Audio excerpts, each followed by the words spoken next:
Patrick Benguigui, plus connu sous le nom de Patrick Bruel, est une figure incontournable de la musique française, du cinéma et même des tables de poker internationales depuis plus de 40 ans. Chanteur à la voix chaude et captivante, acteur capable d'endosser les rôles les plus complexes et figure publique respectée, il s'est imposé comme un monument vivant de la culture française. Pourtant, derrière ce halo de gloire et de succès, derrière les projecteurs toujours braqués sur lui, la nouvelle d'une violence sans précédent vient de secouer la France entière. Patrick Bruel, l'icône, l'artiste aux 1000 visages, a été brutalement hospitalisé. L'annonce est tombée comme une bombe dans les médias. Les fans, fidèles depuis des décennies, ont ressenti ce frisson glacial qui parcourt l'échine lorsqu'un destin semble basculer en un instant. Personne ne s'attendait à un tel retournement de situation. Car Patrick Bruel, malgré les années qui passent, a toujours incarné une forme d'éternelle vitalité. Sur scène, son énergie semblait intacte, ses yeux brillaient encore de ce feu sacré qui avait conquis les foules dans les années 80, lorsqu'il chantait casser la voix et qu'il faisait chavirer des stades entiers. Comment imaginer que derrière cette vitalité apparente, un mal implacable était déjà en train de ronger le chanteur? Selon les proches, Patrick aurait longtemps caché les premiers signes de la maladie. Son caractère, marqué par une pudeur singulière, ne lui permettait pas de livrer ses souffrances au grand jour. Il avait choisi de sourire, de continuer à se donner aux autres, de poursuivre les concerts, les interviews, les projets de cinéma, comme si rien ne pouvait le freiner. Mais aujourd'hui, l'inévitable ne peut plus être dissimulé. Le diagnostic est tombé, implacable, cruel, tragique, Patrick Bruel lutte contre une maladie qu'on décrit déjà comme quasi invincible. Les rumeurs vont bon train. Certains évoquent une pathologie rare et fulgurante, d'autres parlent d'un cancer redoutable qui se serait déclaré de manière sournoise. Ce qui est certain, c'est que la situation est critique. Et la confirmation donnée par son fils a glacé le sang de millions d'admirateurs. Patrick est bel et bien dans un état grave, son pronostic vital engagé. La France entière retient son souffle, oscillant entre espoir et désespoir. Comment ne pas penser, à cet instant précis, à tout ce que Patrick Bruel a représenté et continue de représenter? Cet homme n'est pas seulement un chanteur adulé. Il est le témoin vivant de plusieurs générations, le miroir d'une époque où la chanson française savait encore émouvoir jusqu'aux larmes. Ses textes ont bercé des histoires d'amour, accompagné des ruptures douloureuses, marqué des instants de joie, d'amitié, d'unité. Qui n'a jamais fredonné Place des grands hommes, ce titre devenu hymne des retrouvailles et de la nostalgie? Qui n'a jamais ressenti ce frisson de reconnaissance dans les paroles simples mais profondes qu'il savait offrir au public? Et puis il y a l'acteur. Patrick Bruel au cinéma, c'est une palette de nuances qui va du comique léger aux drames les plus bouleversants.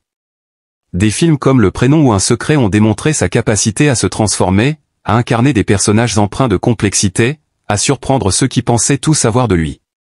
Il ne s'agissait pas seulement de jouer, mais de vivre chaque rôle, avec cette intensité rare qui transforme un acteur en artiste intemporel.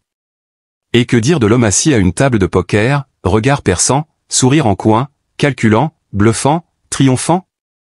Là encore, Patrick Bruel a marqué un univers qu'on n'imaginait pas fait pour les vedettes. Il y est entré avec humilité, mais aussi avec une passion telle qu'il s'y est imposé comme un joueur respecté, presque redouté.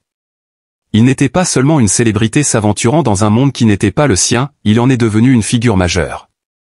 Mais aujourd'hui, toutes ces facettes semblent s'effacer face à l'image glaçante de cet homme, allongé dans un lit d'hôpital, entouré de machines, surveillé par des médecins qui eux-mêmes paraissent démunis. Le héros des foules se bat désormais pour sa propre survie. Et ce combat, loin des caméras et des projecteurs, se déroule dans une solitude cruelle, brisée seulement par l'amour indéfectible de sa famille et le soutien silencieux de ses fans. Les paroles de son fils résonnent comme un coup de tonnerre dans un ciel d'été. Oui, mon père est en danger. Oui, il se bat. Et nous espérons. Ces mots, empreints d'une gravité rare, ont plongé la France dans une émotion collective. Des foules anonymes se rassemblent devant les hôpitaux, déposant des fleurs, allumant des bougies, chantant ces chansons à voix basse, comme pour transmettre une énergie vitale à l'artiste qu'ils ont tant aimé. Dans les réseaux sociaux, c'est une véritable marée humaine qui s'élève. Des milliers de messages affluent, venant du monde entier. Des personnalités du spectacle, du sport, de la politique, expriment leur tristesse, leur sidération, leur soutien. Certains rappellent des souvenirs personnels, des instants partagés avec Patrick, sur scène ou dans l'intimité. Tous, unanimement, soulignent la grandeur de cet homme qui a toujours su rester accessible malgré sa gloire. Car Patrick Bruel n'était pas seulement un artiste. il était aussi un homme engagé, soucieux des autres, participant à des causes humanitaires, prêt à utiliser sa notoriété pour éveiller les consciences. C'est cette dimension qui rend aujourd'hui son combat d'autant plus bouleversant, voir celui qui a tant donné devoir se battre, non plus pour les autres, mais pour lui-même. La presse, bien sûr, se déchaîne. Les unes des journaux s'arrachent cette tragédie. Les chaînes d'information déroulent en boucle les images d'archives, Patrick sur scène, Patrick en tournage, Patrick riant, Patrick ému, Patrick triomphant. Chaque image devient désormais une relique, un fragment de mémoire que l'on chérit avec la peur qu'il se transforme en adieu. Mais au-delà du tumulte médiatique, il y a cette vérité implacable, derrière la star, il y a un homme fragile, et cet homme est en train de mener la plus dure bataille de sa vie. Et pourtant, même dans la gravité extrême de cette situation, une flamme d'espérance persiste. Car Patrick Bruel a toujours été un combattant. Son parcours, jalonné d'obstacles, de critiques, de défis relevés, démontre une résilience hors du commun. Ceux qui le connaissent intimement affirment qu'il ne renonce jamais, qu'il possède cette force intérieure, cette rage de vivre, qui lui permet de repousser les limites de l'impossible. Le silence dans les couloirs de l'hôpital est pesant. Chaque pas résonne comme un écho dramatique, chaque porte qui s'ouvre ou se ferme semble porter le poids d'un verdict possible. Derrière ces murs froids et impersonnels, un combat titanesque se déroule, Patrick Bruel lutte contre l'invisible, contre ce mal qui le ronge, et dont le nom, volontairement tenu secret, alimente encore davantage les spéculations. Les médecins, crispés, concentrés, mesurent leurs mots. Ils savent que chaque déclaration sera scrutée, disséquée, diffusée à une nation entière qui attend, fébrile. Les heures passent, interminables. À l'extérieur, devant l'établissement, une foule compacte se rassemble jour et nuit. Des visages jeunes et vieux se mêlent, unis par une même douleur. Les fans de la première heure, ceux qui l'ont vu éclore dans les années 80, côtoient des adolescents qui l'ont découvert bien plus tard, mais qui ressentent la même intensité d'attachement. Certains chantent place des grands hommes en chœur, les yeux embués de larmes, comme une prière collective. D'autres murmurent casser la voix, cette chanson qui a fait trembler des générations, mais qui prend désormais une résonance tragique, presque prophétique. Dans cet océan de visages bouleversés, les pancartes se dressent, « Courage Patrick, on t'attend sur scène, ne lâche rien ». Les réseaux sociaux amplifient cette clameur, des millions de hashtags s'envolent, hashtag Force Patrick, hashtag Bruel éternel, hashtag on t'attend. Jamais peut-être, depuis des décennies, un artiste n'avait suscité une telle vague d'unité émotionnelle. La France entière semble suspendue à un fil, comme si le destin de l'artiste était aussi celui d'un peuple qui refuse de dire adieu à son héros. Pendant ce temps, dans l'ombre des chambres médicalisées, la famille de Patrick se tient à son chevet. Ses enfants, bouleversés mais dignes, incarnent une force silencieuse. Leurs regards parlent plus que leurs mots. L'aîné, la voix serrée, a pris le risque de s'exprimer publiquement, brisant le mur du secret pour annoncer ce que tout le monde craignait, la gravité extrême de la situation. Ces mots, sobres mais lourds de sens, résonnent encore, il se bat. Nous sommes là, avec lui. Nous ne perdons pas espoir. Ce simple aveu a suffi à électriser la France. La douleur est immense, mais une admiration encore plus grande naît de cette déclaration. Car Patrick Bruel n'a jamais cessé de se battre. Sa vie entière fut une succession de luttes et de triomphes. Lui qui a connu les critiques les plus acerbes, les déceptions amoureuses étalées dans les journaux, les revers artistiques, n'a jamais cessé de revenir, plus fort, plus grand. Sa carrière n'est pas seulement faite de succès, mais de renaissance permanente, comme si le destin lui avait toujours imposé d'apprendre à tomber pour mieux se relever. Aujourd'hui, il tombe de nouveau, mais le monde entier attend qu'il se relève encore.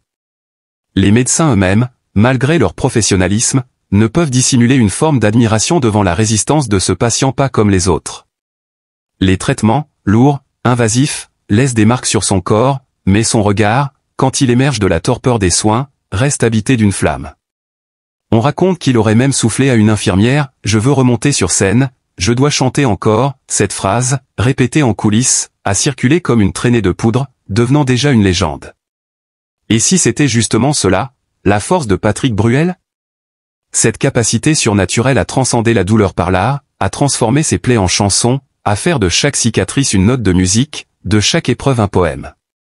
Depuis toujours, il a chanté pour les autres, il a pleuré avec les autres, il a ri avec les autres. Ses fans ne l'ont jamais vu comme une star intouchable, mais comme un frère, un ami, un confident invisible. Et aujourd'hui, ce lien unique se renforce encore, c'est tout un peuple qui chante pour lui, qui prie pour lui, qui refuse d'accepter son effacement. Les journaux étrangers eux-mêmes s'emparent de l'affaire.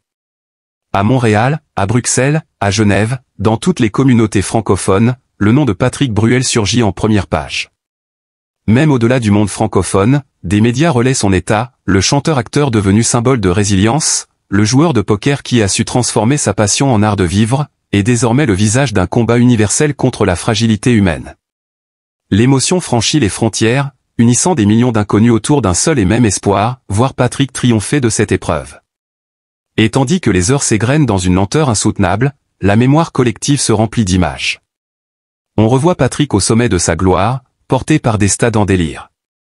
On se rappelle ses rires sonores sur les plateaux télévisés, sa complicité avec ses partenaires de cinéma, ses éclats de voix inimitables quand il interprétait ses titres phares. Ces souvenirs deviennent des talismans que chacun serre contre son cœur, comme pour conjurer le sort. Pourtant, derrière cette ferveur, l'angoisse demeure. Les bulletins médicaux sont attendus comme des sentences. Chaque amélioration, si infime soit-elle, est accueillie avec des cris de joie. Chaque silence trop long plonge des millions de personnes dans une angoisse indicible.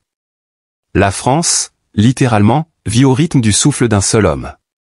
Car la vraie blessure, au-delà du diagnostic cruel que les médecins avaient prononcé, était ce sentiment lancinant d'injustice.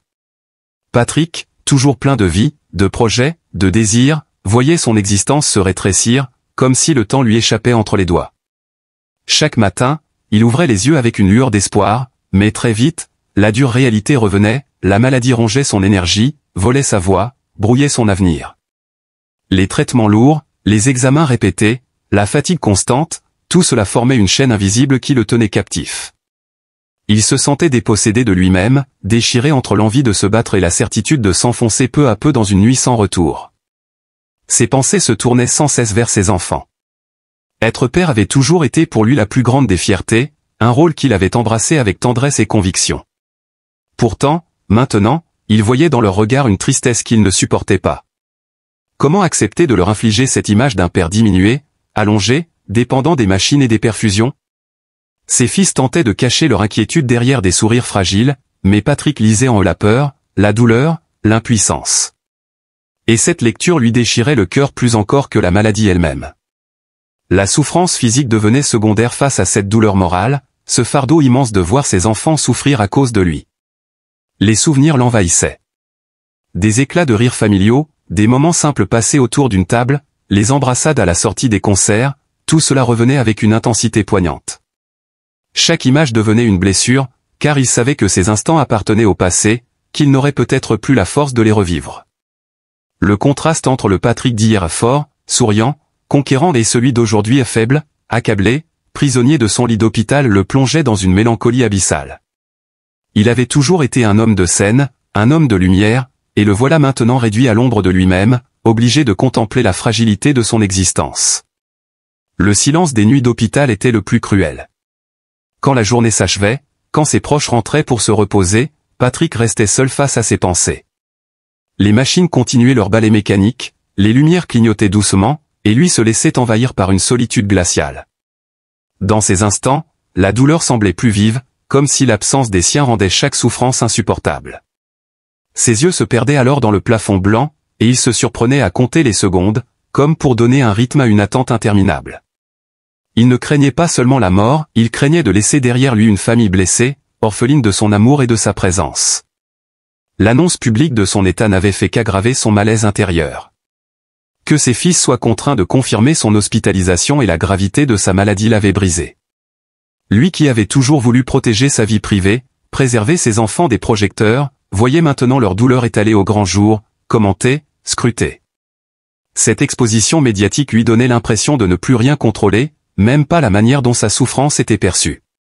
Derrière les titres alarmistes et les rumeurs, il y avait pourtant un homme, simplement un père, qui voulait serrer ses enfants dans ses bras et leur dire que tout irait bien, même si lui-même n'y croyait plus. Dans ce combat, il sentait parfois s'éteindre la flamme de l'espérance.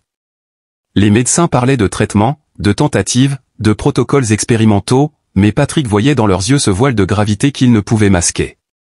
Chaque mot prononcé, chaque diagnostic résonnait comme une sentence de plus, une marche descendue vers un abîme inexorable. Et plus les jours passaient, plus la fatigue gagnait, plus les gestes simples devenaient difficiles, plus le poids de l'impuissance l'écrasait. Lui qui avait chanté la vie, l'amour, la passion, voyait maintenant son existence se réduire à une succession de soins, de piqûres, d'attentes interminables. Ce qui lui pesait le plus, c'était de ne pas pouvoir dire à ses enfants ce qu'il ressentait vraiment. Il craignait que ces mots les effraient, que ces confidences ajoutent à leur peine. Alors il gardait pour lui ses larmes, il cachait son désespoir derrière des silences, des regards fuyants. Mais chaque silence devenait une barrière, chaque non-dit creusait davantage le fossé entre ce qu'il vivait et ce qu'il voulait transmettre. Patrick voulait leur léguer des souvenirs heureux, des mots d'amour, des conseils de vie, et non l'image d'un père consumé par la douleur. Pourtant, la réalité était là, implacable, et il ne savait plus comment protéger ceux qu'il aimait le plus au monde. Chaque visite devenait un mélange cruel de joie et de chagrin. Joie de voir ses enfants, de sentir leur présence, de s'imprégner de leur voix. Chagrin de mesurer à quel point le temps leur était compté. Patrick aurait voulu figer ses instants, prolonger chaque minute, retenir chaque regard, chaque sourire. Mais le sablier s'écoulait inexorablement, et avec lui l'illusion d'un retour à la normalité. Ses enfants tentaient de lui parler de choses légères, de lui faire oublier la maladie, mais au fond de lui, il savait qu'ils portaient le même poids, cette même angoisse sourde qui dévorait leur cœur. Patrick repensait souvent à ses parents disparus, à la manière dont eux-mêmes avaient affronté les épreuves de la vie. Il se surprenait à murmurer leur nom dans le silence de sa chambre, comme pour trouver une force invisible, un écho d'amour capable de le soutenir. Mais au lieu d'un réconfort, il ne trouvait que le vide, un vide immense qui lui rappelait que lui aussi, bientôt, deviendrait un souvenir. Cette idée le bouleversait plus que tout, ne plus être une présence tangible pour ses fils, devenir une absence, une photographie sur une étagère, une chanson qu'ils écouteraient les larmes aux yeux. Il avait toujours cru que le temps lui laisserait encore des années pour partager avec eux des instants de complicité, des voyages, des projets. Et maintenant, ce temps s'étiolait, cruel et impitoyable. Chaque souffle devenait une lutte. La maladie rongeait son énergie comme un feu souterrain qui ne s'éteignait jamais. Les journées s'étiraient, marquées par des douleurs lancinantes, des moments de faiblesse si intenses qu'il doutait parfois de se réveiller le lendemain. Pourtant, paradoxalement, il y avait aussi une forme de peur à l'idée de ne pas se réveiller, peur de quitter ses fils, peur de les laisser seuls face à ce monde. Il oscillait sans cesse entre le désir de s'accrocher et l'épuisement total qui lui murmurait de tout abandonner. Ce balancement constant l'épuisait plus que la maladie elle-même, comme si son esprit était prisonnier d'un dilemme sans issue. Dans ses songes troublés, Patrick revivait ses concerts, les foules en liesse, les ovations. Ses souvenirs, loin de lui donner de la joie, prenaient une teinte mélancolique insupportable. La scène lui manquait, mais ce n'était pas seulement l'adrénaline des spectacles, c'était la certitude qu'il avait encore quelque chose à donner, quelque chose à partager. Maintenant, il se retrouvait réduit au silence, sa voix abîmée par la fatigue, ses mains tremblantes incapables de jouer avec la même assurance qu'avant. Cette perte d'identité artistique s'ajoutait à sa douleur de père et d'homme malade. Comme si on lui avait arraché, en plus de sa santé, la raison même de son existence. La nuit, ses insomnies devenaient des compagnons cruels. Il se tournait et se retournait dans son lit d'hôpital, incapable de trouver le repos. Le tic-tac invisible de l'horloge intérieure résonnait dans sa tête, et il songeait à tout ce qu'il n'avait pas eu le temps de dire. Des mots restés coincés dans sa gorge, des gestes d'affection différés, des regrets accumulés. La maladie avait éveillé en lui une lucidité brutale, celle de comprendre que rien n'était jamais acquis, que chaque instant négligé se transformait en blessure lorsqu'il devenait impossible à rattraper. Et cette conscience pesait lourdement sur ses épaules, ajoutant une douleur morale à la souffrance physique. Ses enfants venaient parfois lui tenir la main en silence. Patrick fermait alors les yeux, essayant de graver dans sa mémoire la chaleur de ce contact. Mais plus il s'y accrochait, plus il craignait de le perdre. Chaque geste simple devenait une tragédie annoncée, une préfiguration du manque qui s'installerait bientôt. Il aurait voulu leur dire de vivre sans regret, de poursuivre leurs rêves, de ne pas se laisser écraser par sa propre souffrance.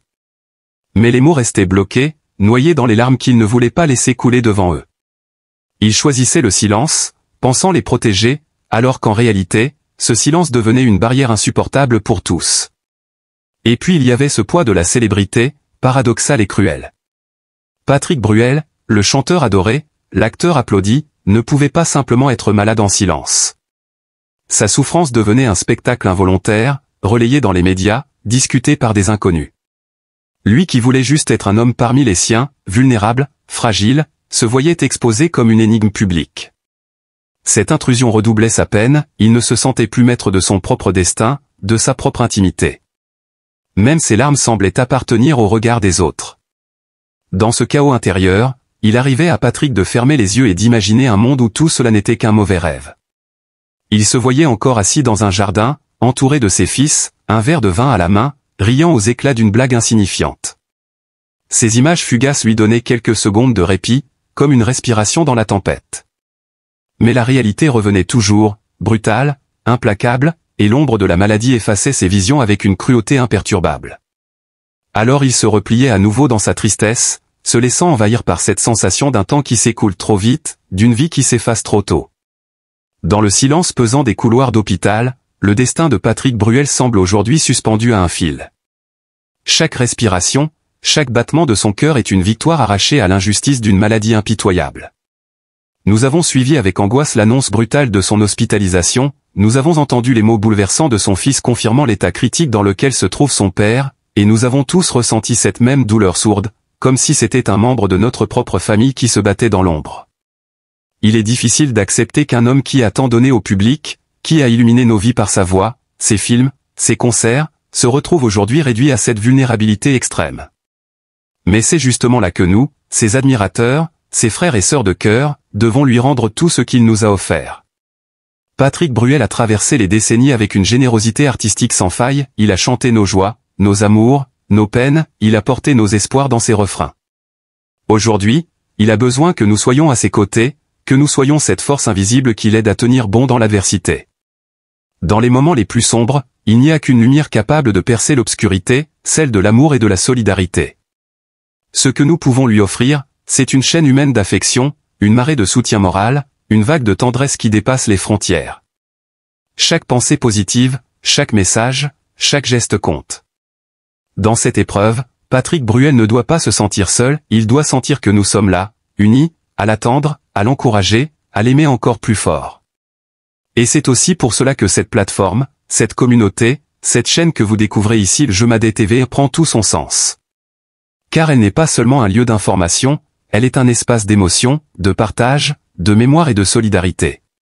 Ici, nous ne nous contentons pas de relater les faits, nous donnons une voix à la compassion, nous transformons les nouvelles en un appel à l'humanité, nous faisons de chaque histoire une raison d'aimer un peu plus la vie et ceux qui la traversent. Soutenir Jemadé TV, ce n'est pas seulement cliquer sur un bouton ou ajouter une chaîne à vos abonnements, c'est rejoindre une famille, c'est s'unir à des milliers de cœurs qui vibrent à l'unisson devant les mêmes récits. C'est participer à un mouvement d'amour collectif qui ne s'éteint pas. Car derrière chaque vidéo, chaque mot, chaque image, il y a cette volonté de faire naître une étincelle d'espérance, même quand l'actualité semble n'être que douleur et inquiétude. En vous abonnant, vous contribuez à entretenir cette lumière. Vous rendez possible la diffusion d'histoires qui touchent, qui éveillent, qui rassemblent. Vous permettez à la voix de la compassion de résonner plus fort, de franchir les frontières, de toucher ceux qui, comme Patrick Bruel aujourd'hui, ont besoin de sentir que l'humanité n'est pas un mot vide, mais une réalité vivante. Alors, dans cette période où Patrick lutte courageusement contre la maladie, faisons ensemble un geste simple mais porteur d'un immense sens, abonnez-vous à Jemadé TV, partagez cette chaîne, soutenez-la. Chaque nouvel abonné, chaque soutien, est une preuve que la solidarité existe encore, que l'amour circule, que la tendresse n'a pas disparu de nos vies. Parce que Patrick Bruel nous a tant donné, parce qu'il continue de se battre avec une dignité qui force le respect, parce que son fils a trouvé la force de nous confier cette vérité douloureuse, nous devons répondre à cet appel non par le silence ou la passivité, mais par une vague d'attention et de bienveillance. Et Jemadé TV est l'endroit où cet élan peut prendre toute sa force. Ne restez pas spectateur. Devenez acteur de cette chaîne d'amour. Cliquez, abonnez-vous, soutenez. Car c'est ensemble, et seulement ensemble, que nous pouvons faire briller une lueur d'espérance dans l'obscurité qui entoure aujourd'hui Patrick Bruel et tant d'autres. Index revers pointant vers la droite blanc, abonnez-vous dès maintenant à Jemadé TV. Index revers pointant vers la droite blanc, soutenez cette chaîne pour qu'elle continue à porter la voix de la compassion et de la solidarité. Parce que chaque geste compte, et que c'est par notre union que nous pourrons transformer la douleur en force, et l'inquiétude en lumière.